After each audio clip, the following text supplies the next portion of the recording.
Hey Tony, just seen your video about the Lich Guard. It's probably quite a late response, but because I've only just seen the video. I like what you were saying about how to use them. The Veil of Darkness it's the way most people use them, just to jump around and be a thorn in the side. There's also I found another way which can make them really useful. If you, it involves going the full Death Star route.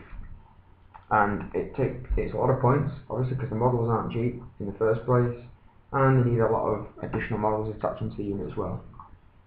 But this is how me and a couple of friends have sort of talked about using them. It really makes them Death Star, and it really makes them expensive, but very, very annoying and very hard to kill.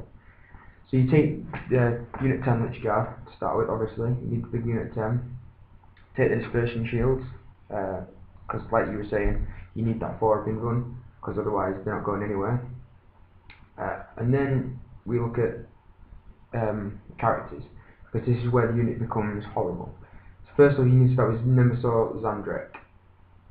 You can join the unit if you want him to, doesn't have to, but you need him there because obviously he's your overlord, and he gives you the buffs and strips your opponent's buffs, which can come in very handy against things like Orc Knobs, who, you know, get the Furious Charge bonus, etc, etc.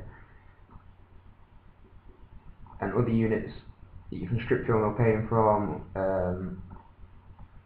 Also, I'm not an Econ player, I'm doing this sort of response straight from memory, so you have to apologise. So you take Nemesaur Zandrek, and you also take Oberon, Vanguard Oberon. This is where the unit becomes awesome, because you can use Oberon's ability the same as the Veil of Darkness, except if Zandrek isn't in the army, you can obviously boomerang to where Zandrek is without scattering. So it's great to get out of tight spots if you want to run Zandrek separately, or you can just jump around using the Ghost Walk, use Zandrek with the army as well. So it's a good little double trick there.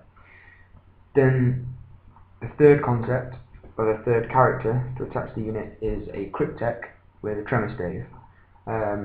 Again, I'm doing this from memory, so I may not be completely accurate with this, but with the Tremor Stave, anyone wanting to assault that unit has to go through dangerous terrain, or difficult terrain, which means they're rolling 2d6, taking the highest. Now this may change in a few days' time when the new rulebook's out, but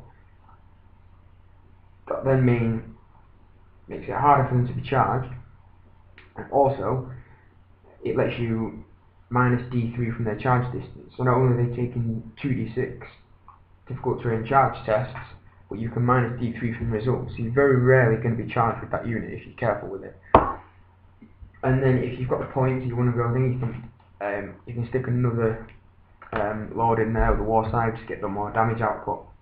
But then you're looking at that unit, you've got the 10 Lich Guards with the 4-pin gun, you've got all the power weapon attacks, you have the resurrection protocols, you have the ability to give them Feel No Pain, the ability to give them Furious Charge, you have the ability to restrict your opponent's charges, meaning you can dictate when and where these guys hit combat. And you also have Oberon in there to jump around the battlefield, jump back and forth, lend a hand in combat, and it really becomes a powerful unit. But like I said, it's very expensive. It's like 700-800 points.